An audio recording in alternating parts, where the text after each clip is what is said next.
Eu escolho como pensar a realidade. Eu posso pensá-la de uma maneira negativa, prejudicial, posso pensar de uma maneira muito boa, olhar poliana, está tudo bem, tudo lindo, ou posso ver a realidade como ela é e ser capaz de atuar de forma assertiva para que haja transformações que melhorem para todos nós. Isto é a proposta, mas eu tenho que conhecer a minha mente.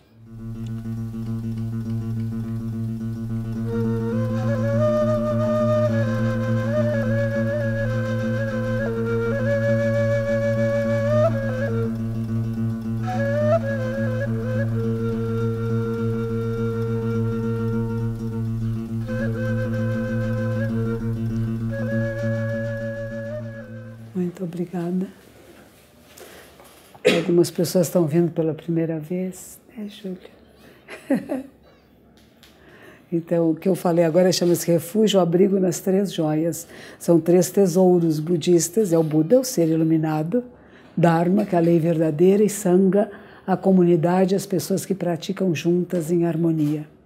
Buda, a palavra quer dizer isto, né? O iluminado, aquele, aquela que acordou, que despertou. Então, retornar e abrigar-se no despertar, na sabedoria perfeita. É onde é a nossa casa verdadeira, onde é o nosso lugar de conforto e de tranquilidade, onde nada falta e nada está em excesso. Então isso é retornar e abrigar-se em Buda. A natureza Buda, nós dizemos que permeia tudo que existe. Não há nada separado, não há dentro nem fora. É esse espaço onde eu me encontro em casa. Eu não sou de fora, não vou para fora. Não excluo nem sou excluída. É bem interessante pensar nisto, essa natureza Buda, né? E em cada um de nós a capacidade de acessar ao estado Buda, acessar o estado de iluminação, o estado de sabedoria, de completude, de tranquilidade. Então tem esses aspectos, né? Quando a gente fala, retorno me abrigo em Buda. Retorno me abrigo no Dharma, retorno me abrigo na lei verdadeira, na verdade. A verdade é um lugar gostoso de ficar, não é? A gente fica tranquilo, na verdade, né? Quando não tem percepções falsas da realidade, não é mentira. Percepções errôneas da realidade nos causam conflito e sofrimento. A percepção correta da realidade, que é o que nós vamos chamar de Dharma, a lei verdadeira, ela nos dá tranquilidade, nos dá bem-estar. Não tem ansiedade, não tem... Tudo que é extra sai. E Sangha é a comunidade, as pessoas que praticam juntas, que se auxiliam juntas nessa procura, né? Estimulam umas às outras. Nós nos estimulamos mutuamente, não é? A praticar yoga, fazer atividade física, né? Nós nos estimulamos mutuamente a fazer zazen, a vir aqui e querer ouvir o Dharma.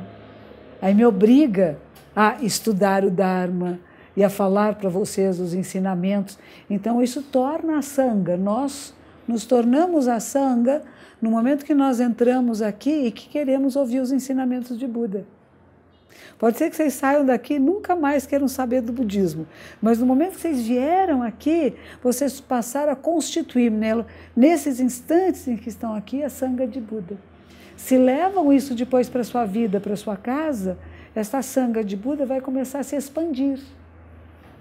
Porque quando eu chegar em casa, em vez de eu responder a pessoa com rudeza, com braveza, eu vou me lembrar, puxa, eu fiz um comprometimento de responder com delicadeza, usar palavras adequadas, ter uma percepção mais ampla da realidade, compreender até aqueles que não me compreendem, não querer que eles me compreendem, não ficar no estado de reclamação, não estão me entendendo, por que não me entendeu?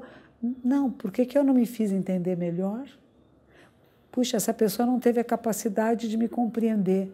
Que interessante. Preciso me explicar melhor? Ou preciso compreender quais são os bloqueios dessa pessoa? E não tenho raiva dela. Uma coisa que hoje eu comentei com alguém, às vezes acontecem coisas na nossa vida muito traumáticas, muito difíceis, né? E você não guardar rancores, não carregar pesos, não carregar defuntos. Uma frase que é de Jesus que eu gosto muito: enterrem seus mortos, né? Ou seja, aquilo que já passou na minha vida, eu não fico carregando como um peso. Ai, me fizeram isto. Sabe o que me fizeram? Ai, eu fiz uma coisa tão errada, está aqui pesando. Eu tiro esse peso na medida em que existe uma frasezinha que eu gosto muito, é um poema que chama Arrependimento. E a gente deve fazer toda a lua cheia e toda a lua nova. É uma boa coisa para vocês aprenderem. Eu vou primeiro explicar, depois, se vocês quiserem, a gente faz, apesar ainda não ser a lua cheia, mas nós estamos caminhando para ela, né?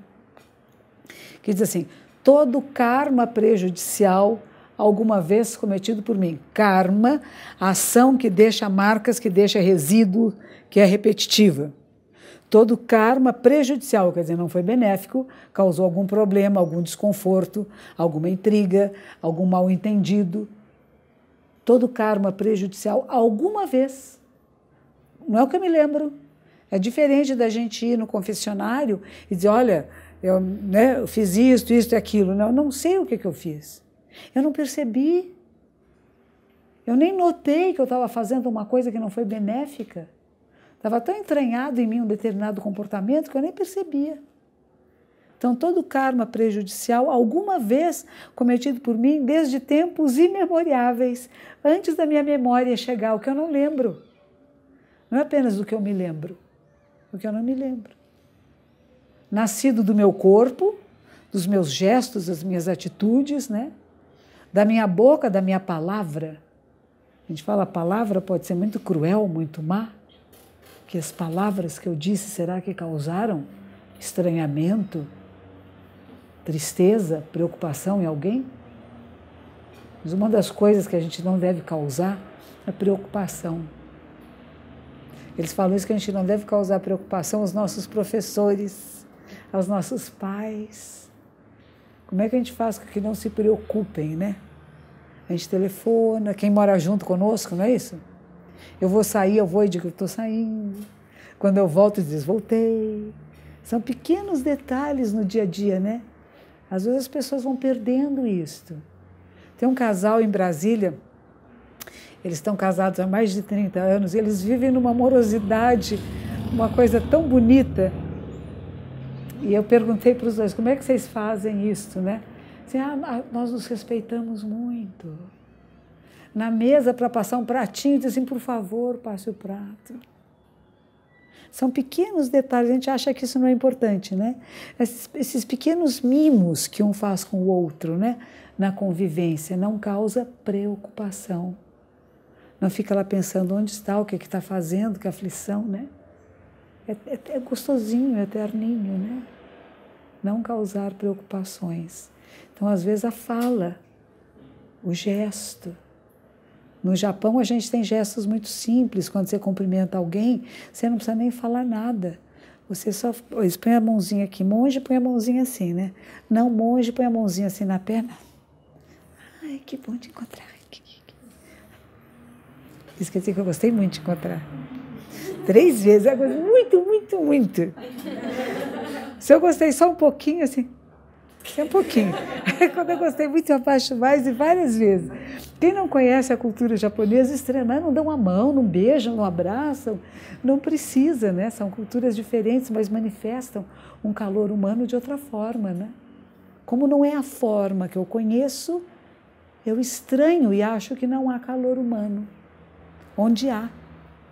Então, nós temos culturas diferentes, né?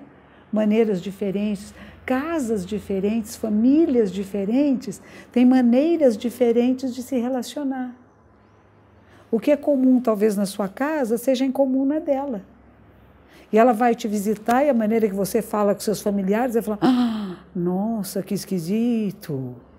E era puro amor, pura amizade, era uma brincadeira. Meu pai tinha muito isso, ele fazia muita brincadeira. E quem não entendia, chegava, achava que era um cara louco, né? Estava discriminando o mundo, né? Falava as maiores bobagens, sem pé nem cabeça, né? E era um jogo íntimo. E ele não gostava quando tinham pessoas de fora. Quando a gente trazia alguém para almoçar em casa, ele ficava muito bravo. Porque ele dizia que quebrava a intimidade da família. A família tem um jeito de se tratar, né?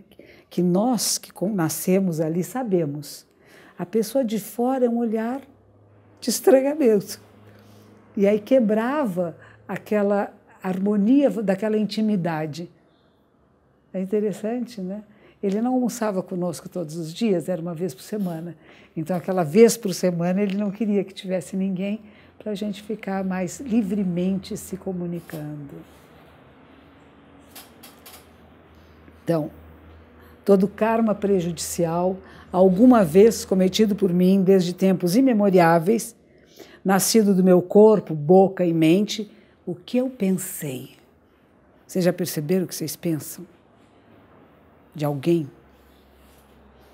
Ela entra assim, eu já pensei uma coisa a seu respeito. Pode ser bonita, pode ser feia, mas eu pensei.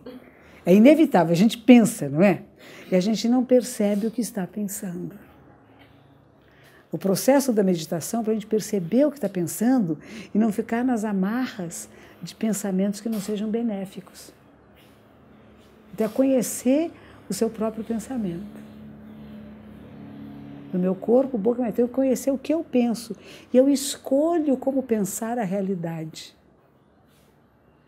Eu posso pensá-la de uma maneira negativa, prejudicial, posso pensar de uma maneira muito boa, olhar poliana, está tudo bem, tudo lindo, ou posso ver a realidade como ela é e ser capaz de atuar de forma assertiva para que haja transformações que melhorem para todos nós.